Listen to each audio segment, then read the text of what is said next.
দাজ্জালের বের হওয়ার সংবাদ শুনে হযরত ইমাম মাহদী ইস্তাম্বুল হতে পুনরায় সিরিয়ায় গমন করবেন এবং দ্রুত সংবাদের সত্যতা যাচাইয়ের জন্য ৫ জন অশ্বারোহী সৈন্য প্রেরণ করবেন। ওই অশ্বারোহী সৈন্যদের সম্বন্ধে নবী করিম সাল্লাল্লাহু আলাইহি ওয়াসাল্লাম ইরশাদ করেছেন, আমি তাদের নাম, পিতার নাম ও গোত্রের নাম এমনকি অশ্বগুলোর শরীরের রং পর্যন্ত বলে দিতে পারি। অবশ্য তিনি তা বলেননি, তবে তিনি যতটুকু বলেছেন যে তারা তৎকালীন লোকদের মধ্যে শ্রেষ্ঠ ও গণ্যমান্য হবে। হযরত ইমাম মাহদীর প্রেরিত অশ্বারোহী সৈন্যগণ গুপ্তচর বেশে বিভিন্ন দেশের সৈন্যদের পেছনে ঘুরে ফিরে অনুসন্ধান করে জানতে পারবে যে উক্ত সংবাদ সম্পূর্ণ মিথ্যা। ফলে তিনি শৃঙ্খলার সাথে রাজ্য পরিচালনা করতে থাকবেন।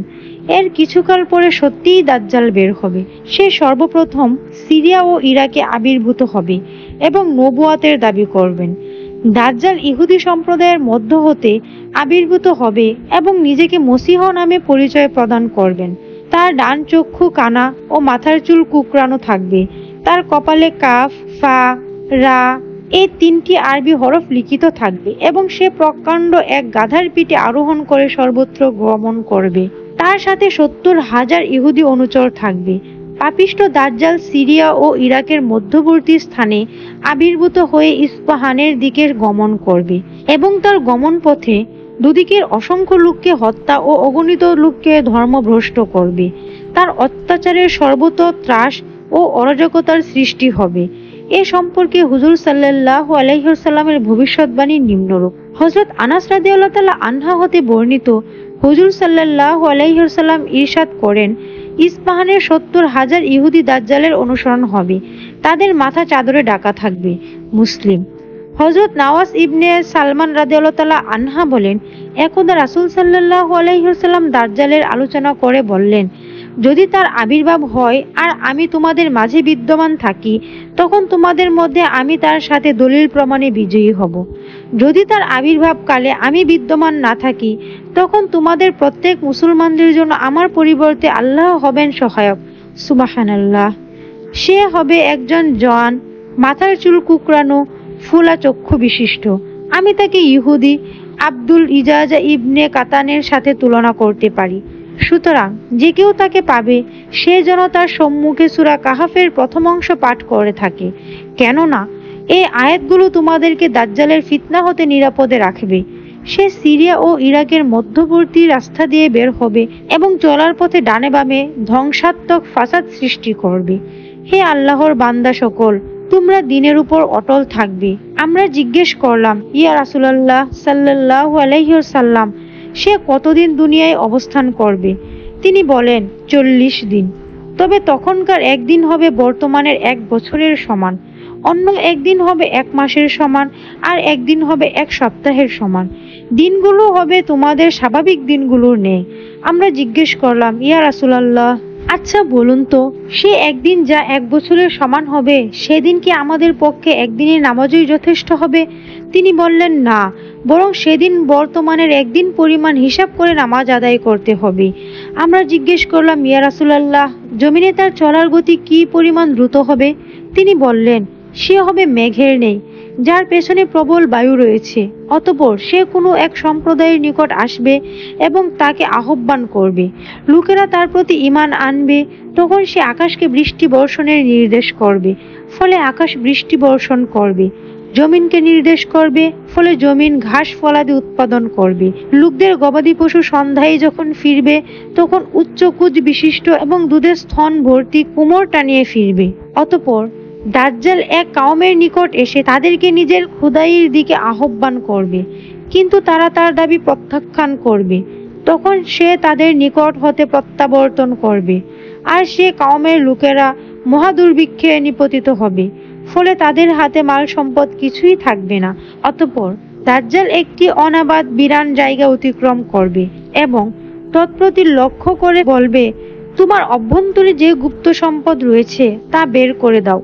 অতঃপর উক্ত ধন সম্পদ এমনভাবে তার পেছনে ছুটতে থাকবে যেমন মৌমাছির দল তাদের নেতা মৌমাছির পিছনে ছুটে চলে। অতঃপর দাজ্জাল এক যুবককে তার আনুগত্যের প্রতি আহ্বান করবে, কিন্তু সে তা প্রত্যাখ্যান করবে। তাতে দাজ্জালকে তাকে তরবারির আঘাতে দ্বিখণ্ডিত করে ফেলবে এবং উভয় খণ্ড এত দূরে নিক্ষেপ করবে যে উভয়টির মধ্যখানে নিক্ষিপ্ত তীরের দূরত্ব পরিমাণ ব্যবধান থাকবে। অতঃপর সে উভয় খণ্ডকে নিজের কাছে ডাকবে, ফলে উক্ত যুবক জীবিত হয়ে তার সম্মুখে উপস্থিত হবে। তখন তার মুখমণ্ডল হাস্যোজ্জ্বল হয়ে উঠবে। তখন সে সব কাণ্ডে লিপ্ত। ঠিক এমন সময় আল্লাহ তাআলা হযরত ঈসা ইবনে মারিয়াম আলাইহিস সালামকে আকাশ হতে প্রেরণ করবেন। তিনি দামাস্কের পূর্ব প্রান্তের শ্বেত মিনারা হতে হলুদ বর্ণের দুটি কাপড় পরিহিত অবস্থায় দুজন ফেরেশতার কাঁধে হাত রেখে অবতরণ করবেন। তিনি যখন মাথা নিচু করবেন, ফুটা ফুটা ঘাম অঝরে ঝরবে, আর যখন উঁচু করবেন তখন তা স্বচ্ছ মুক্তার ন্যায় ঝরতে থাকবে। যে কোনো কাফেরের গায়ে তার শ্বাস প্রশ্বাস লাগবে, সে তৎক্ষণাৎ মৃত্যুবরণ করবে। তার শ্বাস বায়ু দৃষ্টির সীমান্ত পর্যন্ত পৌঁছে যাবে। এ অবস্থায় তিনি দাজ্জালকে খোঁজ করতে থাকবেন। অবশেষে তিনি তাকে বাইতুল মুকাদ্দাসের লুদ নামক দরজার কাছে পেয়ে হত্যা করবেন।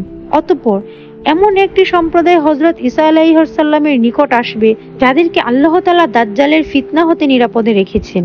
তখন তিনি তাদের মুখমণ্ডলে হাত ফিরাবেন এবং জান্নাতে তাদের জন্য কি পরিমাণ বুলন্দ মর্তবা রয়েছে সে সুসংবাদ প্রদান করবেন। এদিকে তিনি এসব কাজে লিপ্ত থাকাতেই আল্লাহ তাআলা হযরত ঈসা আলাইহিস সালামের নিকট এই সংবাদ পাঠাবেন যে আমি আমার এমন কিছু সংখ্যক বান্দা সৃষ্টি করে রেখেছি যাদের মোকাবেলা করার শক্তি কারণে। অতএব তুমি আমার বান্দাদেরকে তুর পর্বতে নিয়ে হেফাজত করো। অতএব আল্লাহ তাআলা ইয়াজুজ মাজুজকে পাঠাবেন। তারা প্রত্যেক উঁচু জায়গা হতে নিচু জমিনে নেমে এসে খুব দ্রুত বিচরণ করতে থাকবে। তাদের প্রথম দল তাবারিয়া নদী অতিক্রম করবে এবং এর সবটুকু পানি পান করে ফেলবে। পরে তাদের সর্বশেষ দল সে স্থানে অতিক্রম করার সময় বলবে, হয়তো কোনো সময় এখানে পানি ছিল। অতঃপর তারা সম্মুখে অগ্রসর হয়ে খামার নামক পাহাড় পর্যন্ত পৌঁছবে। এ পাহাড়টি বাইতুল মুকাদ্দাসের নিকট অবস্থিত। এখানে পৌঁছে তারা বলবে, জমিনে যারা বসবাস করত ইতিমধ্যে নিশ্চিত আমরা তাদের সবাইকে হত্যা করে ফেলেছি। এ বলে তারা আকাশের দিকে তীর নিক্ষেপ করবে। আল্লাহ তাআলা তাদের তীরগুলোকে রক্তমাখা অবস্থায় তাদের প্রতি ফিরিয়ে দিবেন।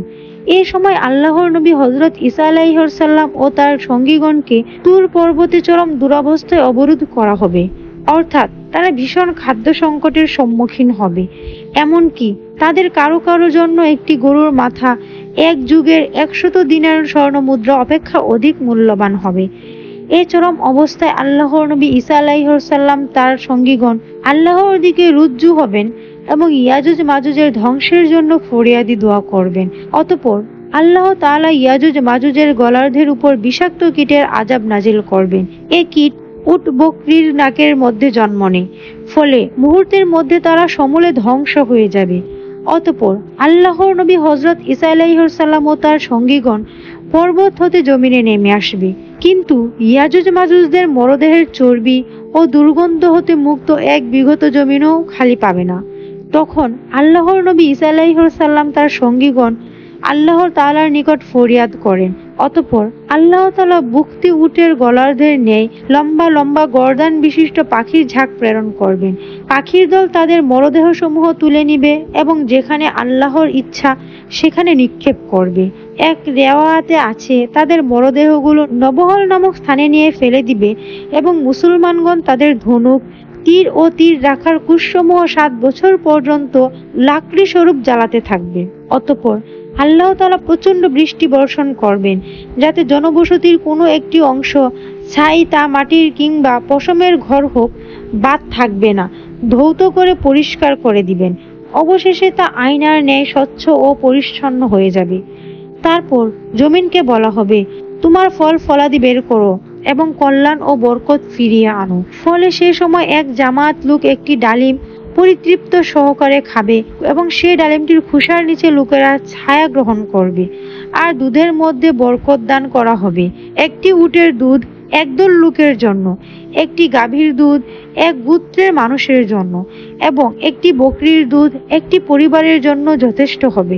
মোট কথা, লোকেরা সার্বিকভাবে সুখে স্বাচ্ছন্দ্যে জীবনযাপন করতে থাকবে। এমন সময় হঠাৎ একদিন আল্লাহ তাআলা একটি স্নিগ্ধ বায়ু প্রবাহিত করবেন, যে বায়ু প্রতিটি মুমিন মানুষের রূহ কবজ করবে। অতঃপর কেবলমাত্র পাপী ও মন্দ লোকেরা অবশিষ্ট থাকবে এবং গাধার ন্যায় পরস্পর দ্বন্দ্ব কলহে লিপ্ত হয়ে পড়বে। তখন তাদের উপর কিয়ামত কায়েম হবে।